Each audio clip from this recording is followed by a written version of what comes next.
This presentation, a brief introduction to the philosophy of materiality, was first given at the Institute for Education Critical Realism reading group. The aim of the presentation was to introduce the group to some of the concepts and flow of the philosophy of materiality. I also wanted to think about integral theories, simplicity and complexity. The philosophy of materiality is a complex philosophy. Complex because it begins to speak about non-duality, and there is issues around the use of non-duality, particularly within critical realism, and particularly because of how we might reference non-duality. So the aim was to try and avoid some of the complexity of the philosophy of materiality by not necessarily keeping it simple, but by thinking about how we can simply explore the philosophy. It was a 2-hour presentation, and as such, what I'm going to do with this recorded version is break the presentation down into a number of parts. So the first part I'm going to call From Critical Realism to the Philosophy of Materiality. What I'm going to aim to do in this first part is show how we can see the philosophy of materiality emerging out of the process of critical realism, and then spend some time thinking about what the philosophy of materiality is. In the second part, we'll move further into the transcendental and how the transcendental informs the philosophy of materiality, both as a practice or a practical way in which we can encounter the world, and a practical way in which we can think philosophically about the world. What I'd like to do, therefore, is begin with the process of critical realism. We can see critical realism emerging in 3 stages. We can think about critical realism as original critical realism or basic critical realism, and that really was an attempt to re-vindicate ontology, to in a sense challenge the actualism and positivism of science, and begin to suggest that though Kant suggests that there is a world that is independent of our mind, we can philosophically think about that.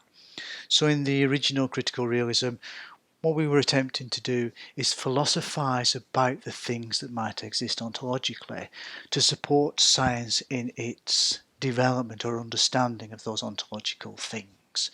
And so we get such things as generative mechanism or causes. We are in some way in original critical realism challenge the kind of Platonic ontological monovalence, or that ontological monovalence basically suggests that ontology is flat and it's unchanging, it's undifferentiated. Things just remain the same. Therefore, if things just remain the same, there's no real need to think about them developing or emerging. So there's no real reason to think about ontology. We're probably better off just thinking about epistemology, or what we know, what we experience. So we could also suggest that original critical realism is a kind of critique of Hume's idea of constant conjunction of events. That process of thinking about ontology, or the re-vindication of ontology, moves into a deeper state when we think about critical realism as a dialectical critical realism. Dialectical critical realism, again, is an attempt to rethink Hegel's dialectic, in the sense that Hegel suggests that we can get to maybe the end of time, so where we can have full knowledge of something, where we can enter into a complete totality that we fully understand, but we do that through a dialectical process. Dialectical critical realism wants to challenge that by thinking about totality as open, in original critical realism, we begin to think about emergent properties, that things can emerge out of things that are not necessarily contained in the thing that they emerge out of. The example being that if we get hydrogen and oxygen, there's no way that we can think about water emerging from those two items, because there's nothing in those properties that suggests water. So emergence can be something that can be unlooked for from properties. If that's the case, then we need to think about how Hegel's totality in some way rejects that process, rejects that almost that evolutionary process. So dialectical critical realism wants to maintain the idea of the dialectic, or the, if you will, the conversation between components or opposing positions, but also wants to say that by doing that we both gain a sense of greater understanding of the world, but that greater understanding of the world has to have an openness to it, because there may be things that we don't yet know about the world that we need to bring into that totality. So dialectical critical realism speaks of totality. It also speaks of absence, but I'm not going to speak about absence just yet. I'll come back to absence in the next slide. The philosophy of materiality then takes the idea of ontology and takes the idea of an open totality and begins to ask the question of, well, what might be the underlying fine structure of reality? If ontology is the generative mechanisms at basic critical realism or original critical realism, and if that takes us to an open totality in which things may emerge that we don't necessarily can predict from the objects themselves, that the object themselves doesn't contain the emergent property of the thing that emerges from it, what might be the finer structure of that? And the finer structure of that might be that we can begin to see a sense in which there may be a closing together of identity. That there may be a way in which we are beginning to recognise that maybe at the core of reality is this sense of identity or togetherness. This begins to sound a little bit like a spiritual quality. And it's this kind of spiritual quality that in some way can be rejected by critical realists, because we're talking about a dimension of reality that we may not be able to directly evidence. It sounds a little bit like we're talking about faith in a sense, really. So the philosophy of materiality begins with a problem, and that problem is if there is such a fine structure of reality in which the dialectic can emerge, in which from that dialectic we can get a sense of ontology and epistemology, how do we come to know that fine structure? Another way of looking at this would be to use the MELD schema and add the extra elements to the MELD schema. So I'll take a few moments to speak a little bit about the MELD schema. The MELD schema is constructed during the time of dialectical critical realism, and it's a way of thinking about critical realism in a set of processes. Again, when we speak about processes, what I don't want to suggest is that critical realism is steps that we take. We are looking at critical realism in a process way, even though critical realism itself is not a process. It just helps us, in a sense, to gain an understanding of how we can begin to think about critical realism in its stages, and how we can begin to think about adding the elements that come from the philosophy of materiality. 1M is the first moment. In the in the philosophy of materiality, 1M represents more. We can think about the sense of original critical realism wanting to suggest there's a moment in which we encounter something, in which we have yet to know it, we've yet to construct our knowledge of it, our experience of it, in which there is a sense of not necessarily being new, but that our relationship to it is not yet constructed. And this is really important, the sense at which there is something there that we have yet to encounter. And it's that moment of encountering the something that actually takes away from the fact that the something exists in the encounter. The something is there prior to our encountering of it.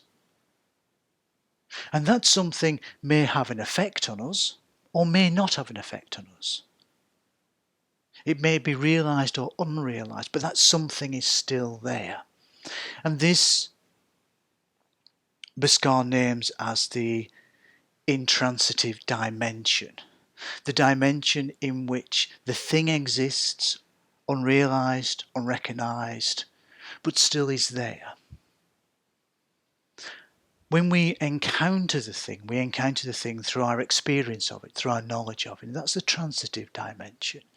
It's the dimension in which the thing is recognised because it's having an effect on us, because we are affected by it.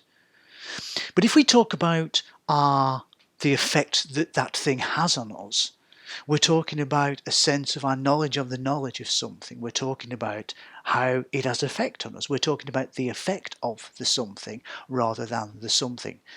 And the confusion there is that when we talk about the effect of the something, rather than talking about the something, we fall into what is known as the epistemic fallacy. We think we're talking about the something, but we're just talking about our knowledge of the something or the effect that the something has on us.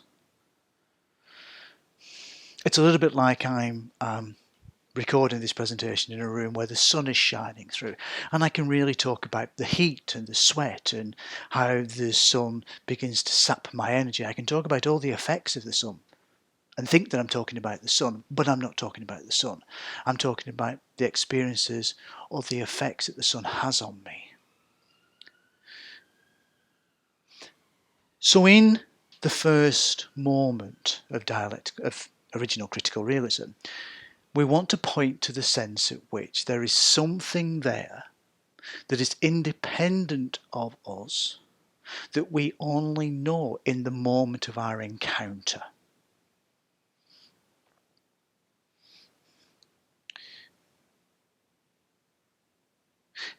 When we can then move that process then onto dialectical critical realism, where we see 2E, 3L and 4D. 2E stands for the second edge. The edge in the sense of dialectical critical realism is a form of absence. Absence is a really powerful element when we think about critical realism. Absence has two main elements to it. Absence is both a recognition that there is something absent in my knowledge. I have a lack of something. I'm absent of something. And absence is also a sense in which there's got to be emptiness before there is form. The one way in which dialectical critical realism describes this is to suggest that the positive is a tiny ripple on the negative. If we think about absence as something that exists, that has primary over fullness or completeness, we can think about the sense in which sentences only make sense because of the absence, because of the space between the words. If we concertinaed all those words together and there was no absence there, we wouldn't be able to read the sentence. We can also think about a sense in which, if we wanted to, we could think about a sense that at the moment of the Big Bang everything's pushed together. And when there's that explosion, what happens is there is absence, there is space created between. The reason why absence becomes really important is because we can recognise the gap between the thing, the something, and our experience of it. We can to use a critical realism term, we can mind the gap, we can become mindful of the gap, and we can become mindful of the absence. We can also think about absence in a sense of what I don't know about something, and also thinking about absence from a sense of what do I need to absent from myself to be able to know something more. So absencing becomes a really important element of critical realism because it talks about the space between the transitive and the intransitive, the absent space. It talks about the knowledge of that I don't know something, therefore I have absent knowledge. And it also talks about the sense in which I might have to absence something from myself to know something greater. I might have to absence something from society for liberation to take place. And if, when we get to dialectical critical realism, we're beginning to think about human emancipation, we're beginning to think about absencing false beliefs, absencing false consciousness, absencing the power structures that create a master-slave relationship. We're thinking about removing those things that limit our capacity for liberation. That process then takes us into 3L, and 3L is the process of, it's known as the third level. What we're speaking of here is this sort of Hegelian totality, and we've mentioned this. The totality in dialectical critical realism is open. Now we could spend a little time speaking about this sense of totality and the difference between an open totality and a subtotality. So let me just see if I can explain that in keeping this sense of simplicity and complexity. We can think about items as having internal and external relationships. So we can think about a book, and we can think about a book being a totality. It exists, an object, we can hold it. We can think about that book having internal relationships, which are the things that constitute the construction of the book, the paper, the ink, the writing, the person that originally created the writing that went into the book. Those are all things that are internal relationships to the book. And then we can think about the book as having external relationships. Well, if this book is a book in a library, we can think about this book on a bookshelf. We can think about this book on a library bookshelf in a particular category. We can think about this category in part of the categorization of the library. We can think about the structure of the library itself, and then we can think about the systems that allow the library to exist. We can think about the financial systems or the management systems of the library existing. We can think about those people that are coming into the library to take the book out. There are all external relationships to the book. So we can call the book a subtotality in that it has totality as a book, and we can also think about the book as having internal and external relationships. But that also brings us to the sense at which all totalities have to be open, because we don't actually know who's going to take that book out. We also don't actually know whether or not that library, due to financial constraints or austerity measures, is going to be around in a year's time. So by thinking about totalities as not fixed, as totalities as open, we can prepare ourselves for any change in dynamic that might take place in those possible totalities. And we can think about open totalities being constructed of subtotalities that have internal and external relationships. This then takes us to 4D, and 4D is the fourth dimension. And it's not the fourth dimension in sort of Doctor Who time and space. It's the fourth dimension in a sense of the praxis that we create, the ways that we enact certain structures that allow us to maintain the best form of an open totality. If there's an important need for a library in a community area, because what that library does is brings community identity together, that allows the community to meet, that it provides an important space for the community to expand itself, to gain knowledge, to have some quality of liberation, then the 4D calls us to have praxis that keep that space there. that we think about what is necessary to keep that library there. That we are always in a process of thinking about what is necessary to maintain the best form of open totality. So we call it a praxis, a transformative praxis.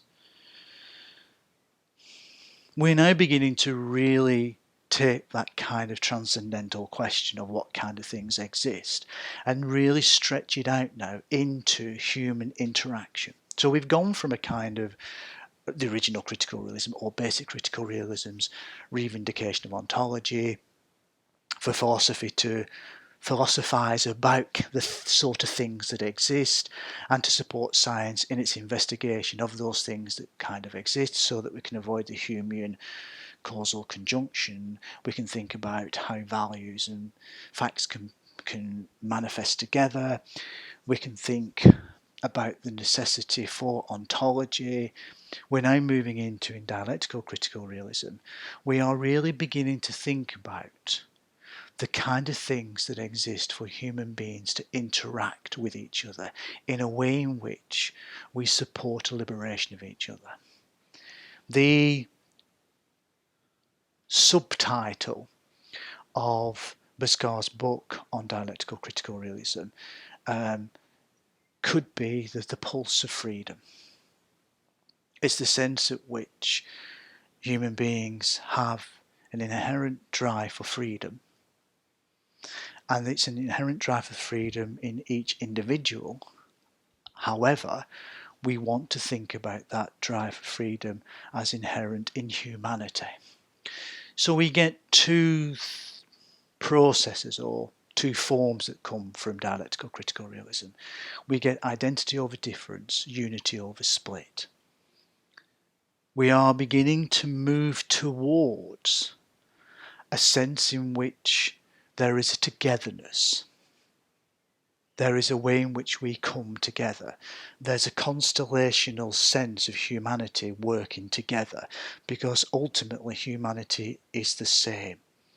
It has identity over difference. It has unity over split. And of course, the moment we start to think about identity over difference, unity over split, we're moving into the potential idea of the spiritual dimension. And the philosophy of materiality adds three more strands to that MELD. And the first strand is 5A.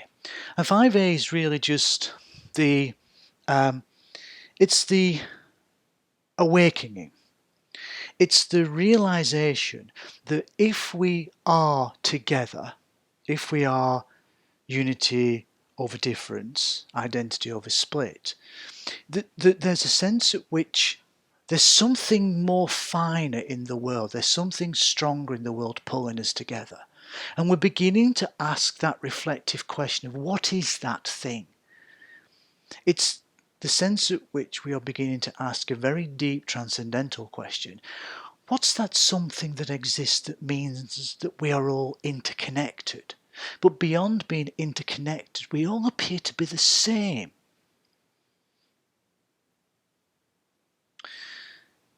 Six R then calls us to think about re-enchanting reality, bringing forth more of the reality that allows this creation of the eudaimonic society, the society which is the good for all, the society in which power is what we would call the power to transform rather than the power to occlude. Thinking about the power to occlude is the master-slave relationship. The power to transform is the power in which we have within ourselves our own seeking out of freedom. But that seeking out of freedom is a condition of others' freedom. So not only am I seeking out my own freedom, but I'm trying to seek out the freedom of others, which means that I'm re-enchanting reality with this drive for a eudaimonic society. And then that gives us a sense to really think about the finer structure of reality. And that finer structure of reality we might define as the seventh zone, or the aha moment when we realise that there's something deeper going on. There's something in ontology that really drives us to being together. Another way of looking at that, then, is to see original critical realism being about demi-reality. Demi-reality is the reality that is a false construction. Demi-reality is the reality where we ignore ontology and just think about our own experience. There's a kind of, psychodynamically speaking, it's a world in which the ego runs riot. It's all about what I experience, what I judge to be the case. It is the fact that billiard balls knock together because I think they will knock together. It's the sense in which I am constructing reality. And original critical realism wants to challenge that.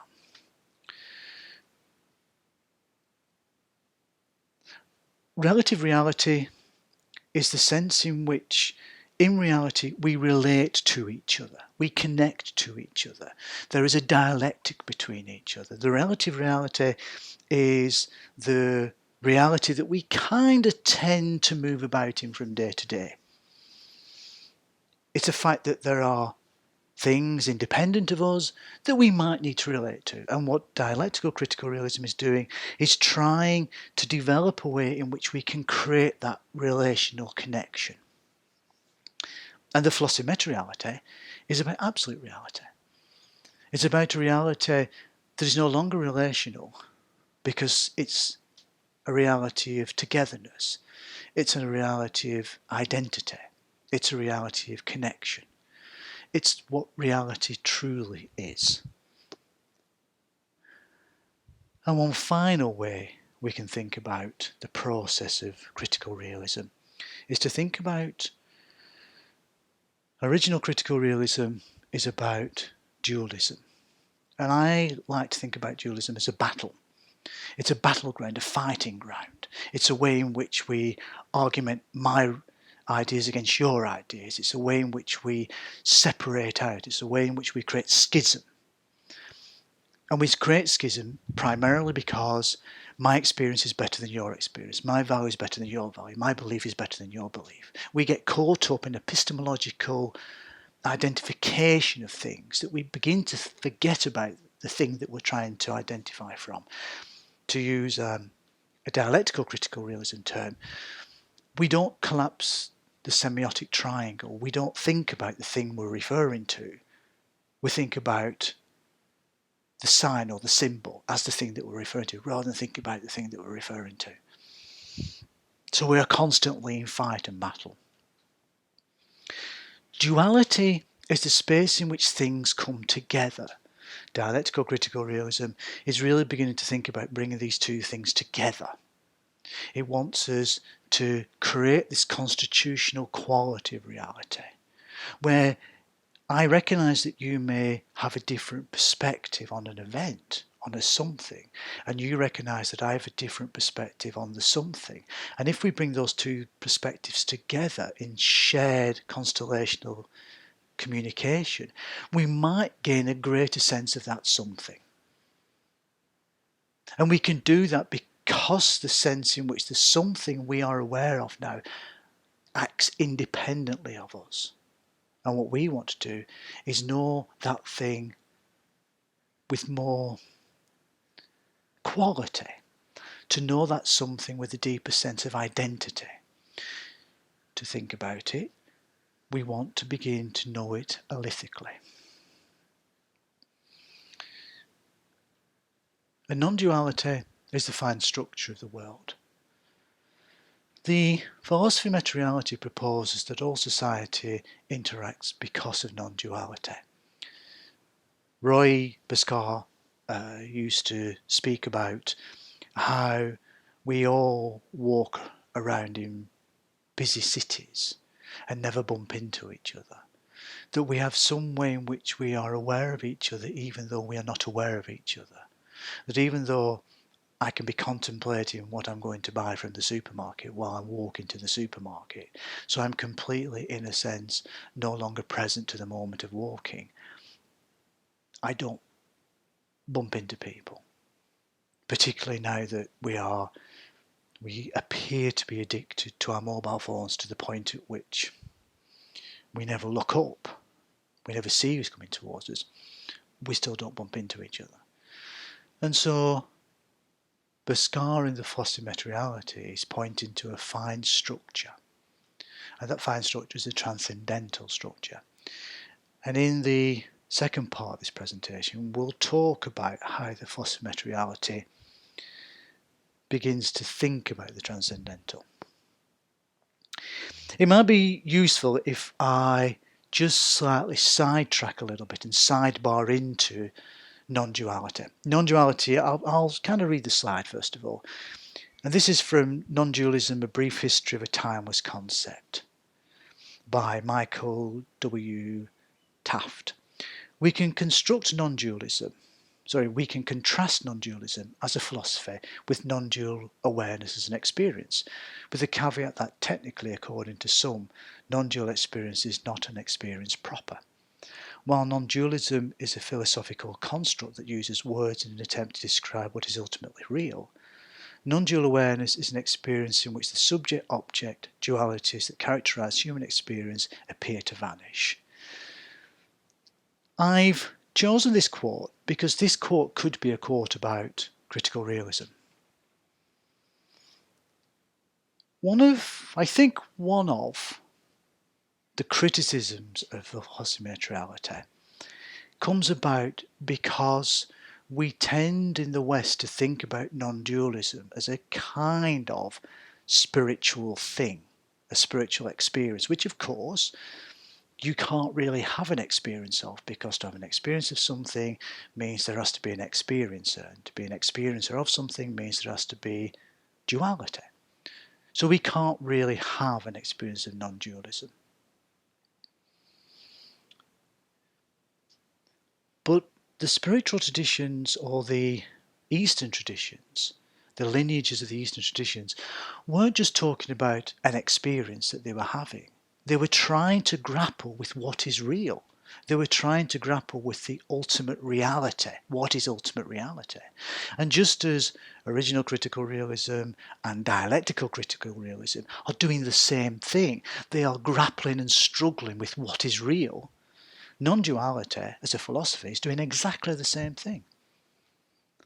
So for me, I don't see an issue with the philosophy of materiality in relationship to dialectical critical realism and original critical realism, because all the philosophy of materiality is doing is deepening that investigation into what is real. But it may also be useful when we think about non-dualism as an experience, it may also be useful to point to what is that experience. If it's possible to relate back our experience of non-dualism, what would that experience be like? Because we've kind of beginning to explore the philosophical position of non-dualism. But what's the experience like? Well, it may be useful then to present the philosopher Ken Wilber. And Ken Wilber is suggested that he's America's most published and translated philosopher. I'm not going to go into integral theory too much. There's so much on YouTube around integral theory. But what Wilber's good at doing is talking about his experience of non-duality. And I thought it would be useful to present to you just something that Wilber says about what it means to have that experience. The sense of being any sort of seer or witnessing or self vanishes altogether. You don't look at the sky, you are the sky. You can taste the sky, it's not out there. As Zen would say, you can drink the Pacific Ocean in a single gulp.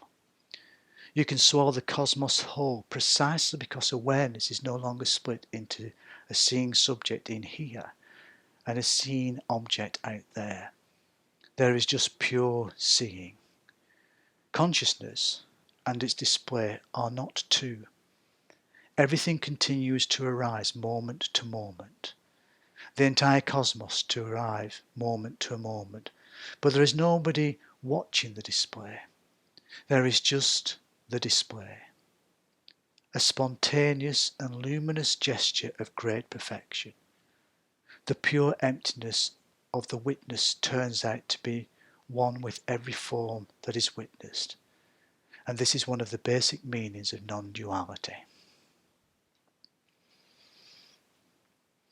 What Wilber is describing there is identity over difference, unity over split. He's also describing axiological rationality, which we'll come to towards the end of this presentation, and universal solidarity, which we'll come to at the end of this presentation. He's speaking of a sense in which we are part of reality. We are not separate from reality. We are within reality because we are reality. And therefore, dialectical critical realism begins to think about how we philosophize about open totality. The philosophy of materiality begins to suggest that that open totality is a totality in which we are part of, in which we surrender to, and in which we work towards the realization of a space in which we are all deeply interconnected. Why is Roy Bhaskar doing this? Why is it that he makes this major turn in his work? Because this is a difficult thing. This is, historically speaking, Bhaskar was disliked for this process. It was this move towards the philosophy of materiality was known as Roy's spiritual turn. What is it in this person? What was in it in Roy's Dharma that meant that he in some way moved into an exploration of non-duality? What happened to him? If we suggest what was his conversion on the road to Damascus, what suddenly arose for Roy that meant that he had to pursue non-duality with the same vigour that he pursued ontology? And it's due to this. One of the processes or constructions in critical realism is to see a human being as a four-planar social being. Four-planar social being is to suggest that as an individual we exist or we enact on four planes. We have our social interaction with others, we have the social structures that we interact with, we have the material interaction with nature, and we have our stratified embodied personality. And these four planes are planes that we move through. We can deepen those four planes by suggesting that within these planes there are things like there's a spirituality within each which cuts through all these planes, and there's a rational thinking that cuts through all these planes, and there's emotional quality that cuts through all these planes. But what Roy noticed is that there were danger signs flashing up, and we're talking about the end of the last millennium and the beginning of this millennium. Roy recognised that we were in crisis, and that crisis needed to be addressed. And Roy saw that crisis addressed by thinking about identity over difference, unity over split. He wanted to be able to propose a philosophical process that allowed us to let go of those things that had occluded us from eudaimonic society. So the philosophy of materiality, although it is philosophical in nature, it's also a demand to act in humanity's best interest. It's a call to say to the world, we are in crisis, It is a crisis of our own making. And because it is a crisis of our own making, we can remake it. We can change it. And Roy wants to begin the process saying, how do we make that change? And so he says, the philosophy of materiality brings to the fore non-duality as the ground, mode of construction and deep structure of the world of duality and dualism. He wants to suggest that absolute reality is absolute togetherness.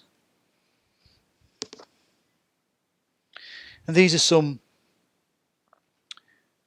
quotes from the three main books that deal with the philosophy of materiality. So we have Reflections on Materiality. What I'm arguing for is a spirituality within the bounds of secularism, consistent with all faiths and no faiths. Roy wants to suggest that non-duality underlabours for all social interaction, and therefore at the heart of all social interaction is spirituality. But he kind of wants to free it a little bit from the dogmatic constructions of spirituality and actually provide a way in which we can see spirituality as a process of human emancipation. This from science to emancipation, alienation and the actuality of enlightenment. Ultimately, human beings are fine. They are absolutely fine. There is nothing wrong with them. They are beautiful.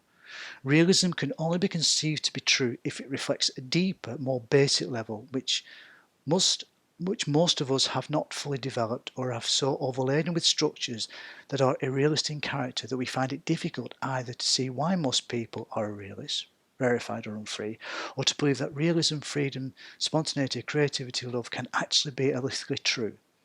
It may be necessary for morality to correct bad science, but it corrects it in the name of a higher norm, true freedom, and what is guided by the higher norm of all, fundamentally truth. What Roy's speaking to there is to suggest that actually we are so occluded from ourselves, we are so occluded from each other, that we are in a space of just questioning everything. We are in a space of uncertainty. We are in that space of absence without any processing power, without any way of moving out of that process, out of that space of absence. We are frightened. We are worried. We are concerned. What Roy wants to suggest is there's a way of absence in that worry.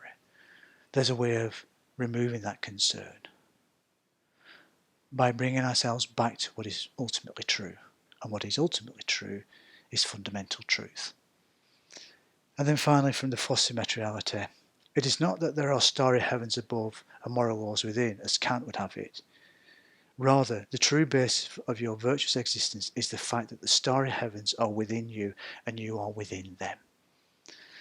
This is a particularly powerful quote from the philosophy of materiality, and this is from Creativity and Love. It's powerful because it really connects to the heart of what the philosophy of materiality is about. It's about a sense at which we are not separate from reality. The reality is not something that we construct, that we are not separate from the world, that the world is not something out there that we are observing. The world is constructed around non-duality.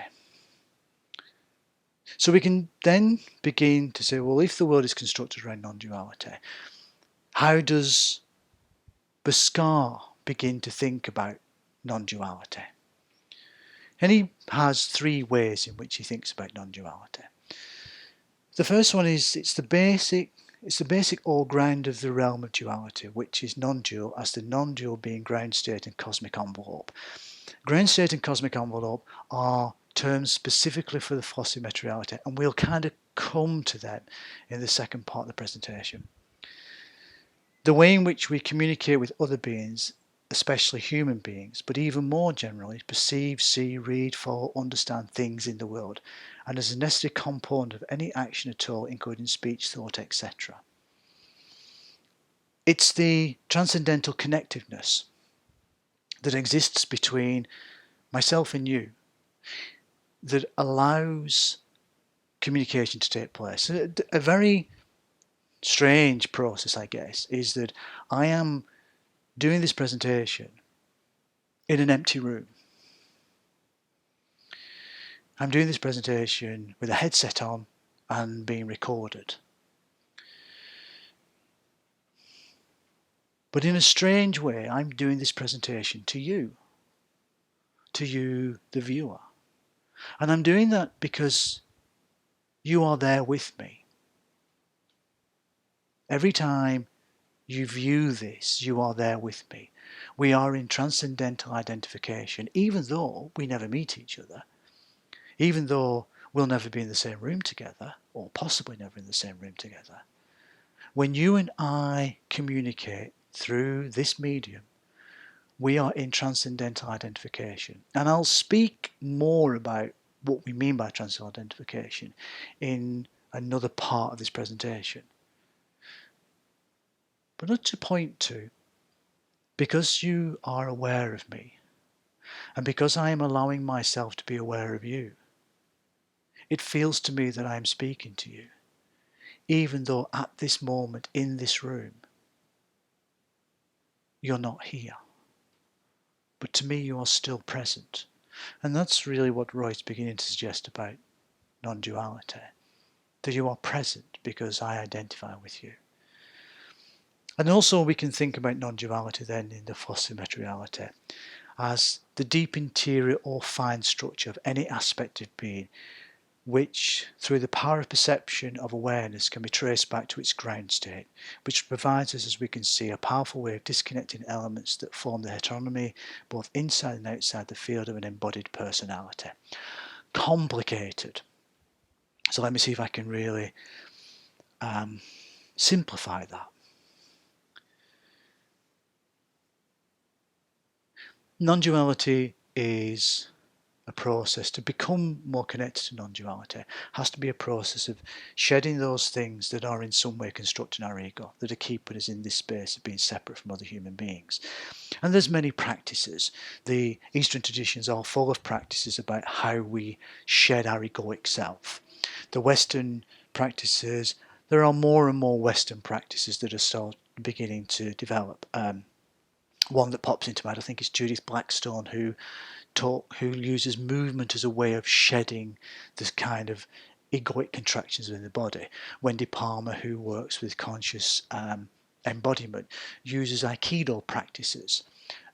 Michael Murphy takes the sense in which we can create for ourselves a transformative practice.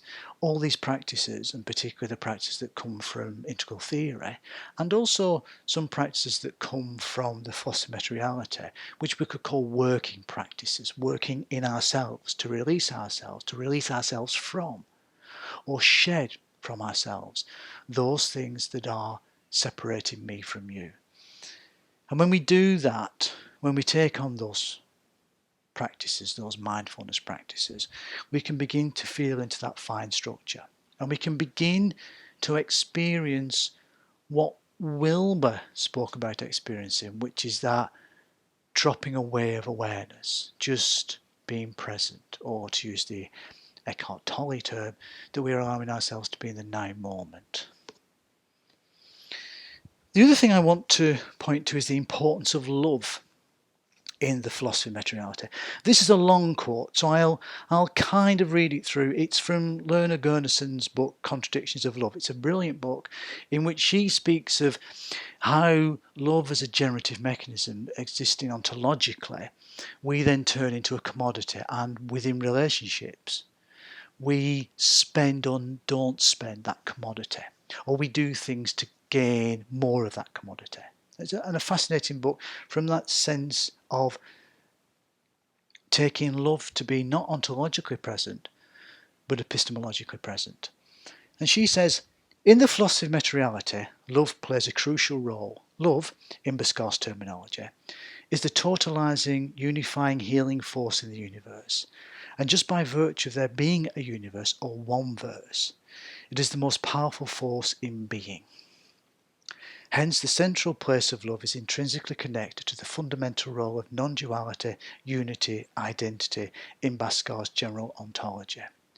Human love is thus by no means confined to love for another human being, but beginning with self-love, it radiates in ever-widening circles to encompass all human beings, and finally the cosmic envelope, the sphere in which the ground state of all beings are interrelated. Again, we get that cosmic envelope. Again, we get that ground state, which we will come back to. The important thing being pointed to here in this quote is the sense at which that generative mechanism of love, which is the driving force of the universe, we access. Just as gravity is one of the driving forces of the universe that we access, love is a driving force that we access. And we can access through ourselves first. And self-love is not this kind of narcissistic, I'm in love with myself. Self-love is the determinative idea of shedding those things that occlude me from you. Because I want to share my love with you. I want to expand my love. I don't want to keep it for myself and spend it wisely or miserly.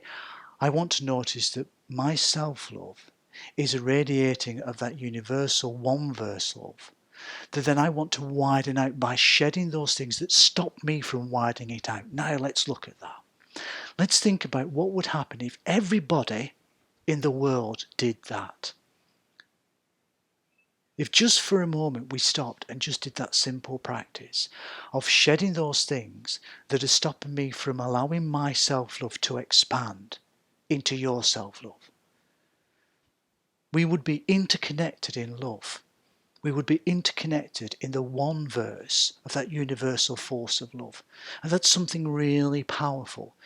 So behind the philosophy of materiality is this powerful statement, this powerful drive to say, let's be in love with each other. Let's radiate love for each other. And let's get rid of those things that are stopping that from happening.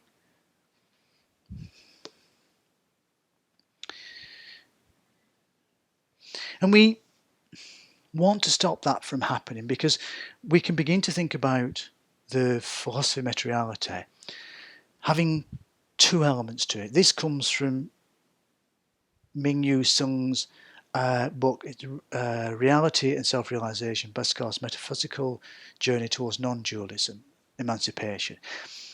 We can think about how we can think about the world from a point of view of this anthropocentrism. So Western anthropocentrism is based on the selfish desire of human beings that isolate them from other human beings in nature and misidentifies human beings and nature self-so with the isolated ego. One of the wider implications of the philosophy of materiality, and it's an implication that we're not going to enter into, but it's the implication of the critique of Western philosophy. And the critique of Western philosophy says that we're caught up in this anthropocentrism, this sense at which there's a world out there that we are communicating with, that we are not part of. So it goes back to the Humean sense of what do I prefer? Do I prefer chopping off my little finger, or do I prefer the end of the world? And Hume kind of says, well, you know what, I prefer the end of the world to chopping off my little finger. And you kind of go, well, hang on a minute, mate. If the world ends, you don't need to chop your little finger off because you're chopping yourself off. The fact that we could think about the world independently from myself, philosophy of materiality saying, is detrimental to our well-being. What we want to think about is the anthropocosmic process. And the anthropocosmic process, or the anthropocosmic way, is based on the view that human beings are not just the centre of or the unique subject in nature, but just participants in or a part of nature. In other words, human being and human creativity are subsets of the self-realised potentiality of the unfolding cosmos or heaven. Now that sounds very spiritual. That sounds like we are really speaking about the spiritual dimension, but actually it's very practical. When we think about ourselves as anthropocosmic, and we think about ourselves as part of something, then we want to ensure that that something that we are part of flourishes. Not just myself flourishing by making sure I'm okay, I'm all right, Jack. Because that doesn't lead us to emancipation. Thinking about ourselves as this anthropocosmic takes on a whole wider set of responsibilities, because I'm no longer just responsible for myself. I'm responsible for you. I'm not just responsible for you, I'm responsible for the community that I live in. And I'm not just responsible for the community I live in, I'm responsible for the place I live in, or the city I live in, or the country I live in, or the world I live in, or the universe I live in. Because I'm in it. I am a part of it.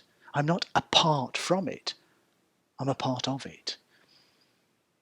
And this ontological realization that we are part of something is something that I think we may want to avoid simply because of the level of responsibility that is placed on us. But I also think it's a responsibility that we need to start thinking about taking.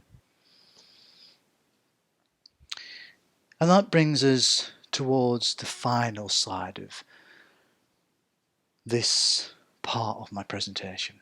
And that's to look at the basic principles of philosophy of materiality. We've kind of driven ourselves from original critical realism to why do we get the philosophy of materiality, to what underlabours for the philosophy of materiality, to exploring some of the basic concepts of the philosophy of materiality, to understanding why philosophy of materiality is important, till we get to a set of principles. Now, I'm really not going to go through all these principles. In fact, I would probably say that after the first 7 principles, the other parts of this presentation will cover those principles. I wanted to present these principles primarily to show that actually the philosophy of materiality does emerge out of original critical realism and dialectical critical realism. The first 1, 2, 3, 4, 5, 6, the first 7 we can really see existing in original and dialectic critical realism. What they're pointing to, ultimately, is that ontology is there, that we can't ignore ontology, that if we are talking about something, that something exists prior to our talking about it.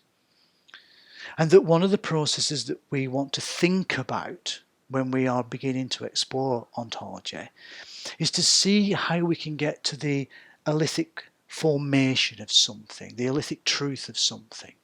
How is it that that something does what that something does? Independently of our experience of it, independently of our knowledge of it. How is it that it does what it does? And even when we're saying how does it do what it does, or how does it work in the way that it works, we're also saying that it could still work in the way it works, but there can be other mechanisms that come into play that actually stop it from doing what it does best. They can occlude it from doing what it does best, so that that thing can be unrealised or unactualised. But it still has the potentiality to do that. And when we think about elliptic realism then, we're thinking about the sense in which we're then moving into what we could call the Tina formation. And the Tina formation comes from Margaret Thatcher, and it stands for there is no alternative. Let me stop for a minute and say this. If the generative mechanism in you is love, and if you are an element of that love, and if you are part of reality, not apart from reality, then there is no alternative but to work at shedding those things that are occluding you from realising that. That actually within you is the capacity to begin to make the world, to make the universe a better place. There is the capacity within you, the generative mechanism within you, to begin to promote the eudaimonic society, the free society. To do that, you have to realise that there is no alternative but to do that. That exists in you even though it's unactualised, even though it's unrealised, even though it's not having an effect, doesn't mean it's not there. It means it's there, and it means that it's asking of you to shed from yourself those things that are stopping you, that are occluding you from your own freedom, and to remember that your own freedom is a condition of others' freedom.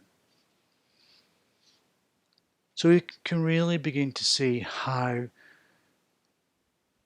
the basic critical realism or original critical realism and dialectical critical realism are putting in place the ontological questions of what are the kind of things that exist in you that mean that you have no alternative but to work at shedding those things that are blocking that generative mechanism.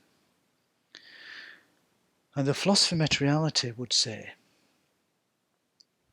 that what you are blocking,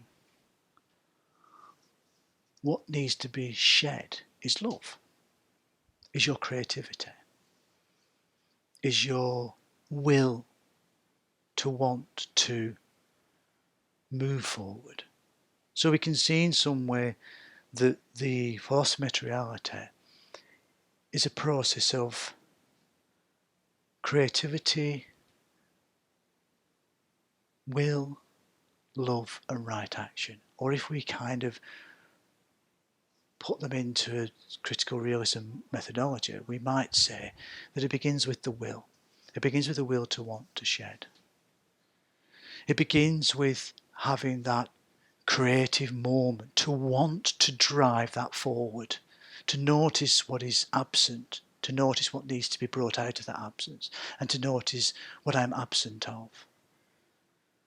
It has to be done in love, because what we're saying is that overarching, that universal one verse love is great totality.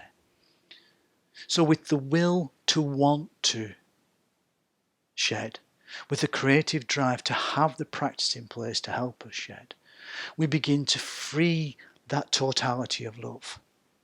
And we begin to free that totality of love in right action.